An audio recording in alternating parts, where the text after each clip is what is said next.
Greetings. I'm not at the Fredericktown homestead today, although I am in the Fredericktown community. I had to drive through the community today to talk to some of the people, and I went by a cornfield that was all shocked up. It's a friend of mine's cornfield, and I thought we'd get a closer look at a corn shock. That's S-H-O-C-K, shock, corn shock. The bundler goes through the field and cuts them off at the base and ties the bundles with one string. They're about an arm load. They're about 15 or so stalks to a bundle. And then to shock them up, you lean two bundles together and then just keep leaning others to it. The cobs are still on it right here. And the idea is to get them as dry as possible. When they're completely dry, the husk will fall right off of them, and the kernels will fall right off the cob fairly easily. And there's a couple of ways they can deal with them at that point. But they lean them all up against each other, and where they get narrower here at the top, there's one single string right here. Can you see that string right there? That's baling twine. And it's important that it's always hemp line, not plastic line that's used to put these together, because that all goes right through the grinder that grinds up the corn fodder. Fodder is the corn stalks minus the cobs.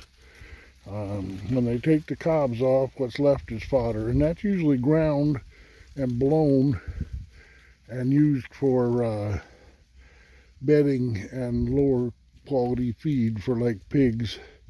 If you put pigs on a lot of corn fodder, they'll eat a lot of it and they'll turn it around, and they'll start it composting and start it rotting, and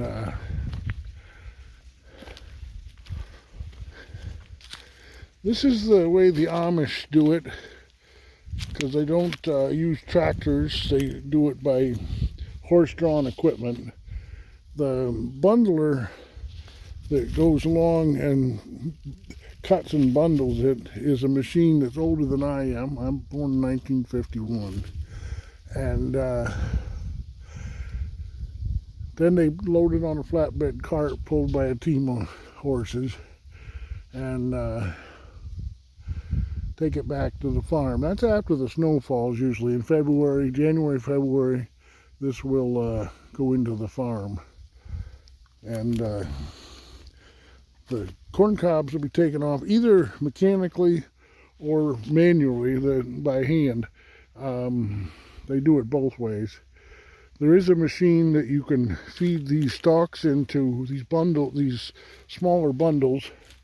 You feed them in, and it's like a combine. It's a thresher. It'll take the corn kernels off of the cobs, and everything else is ground and blown.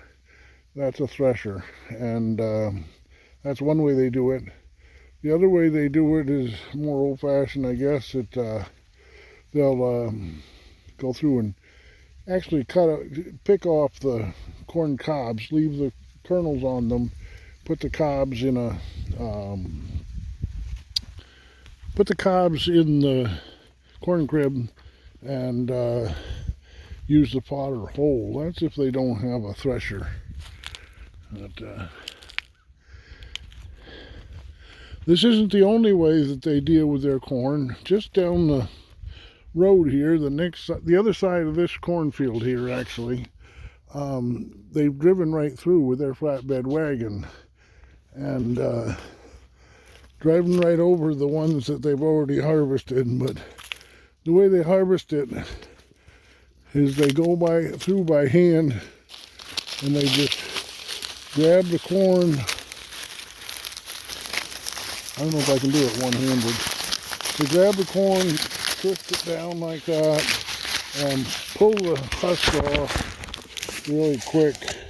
They have two hands to deal with, and they throw just the peeled corn cobs into a flatbed wagon, and that goes back and goes into a corn crib. That's usually for feeding pigs and poultry. They feed them whole. And I assume when they come through here, they'll pick up that one cob that I pulled off. But most stalks have one, some have two.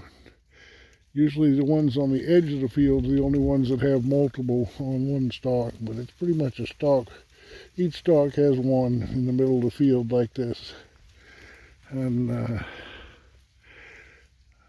the boys and girls go through driving over the part that they've already harvested, knocking down the corn stalks, and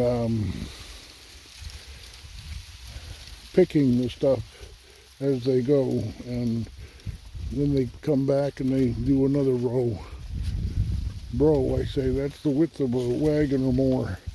Anything that they can throw the corn cobs up into the wagon.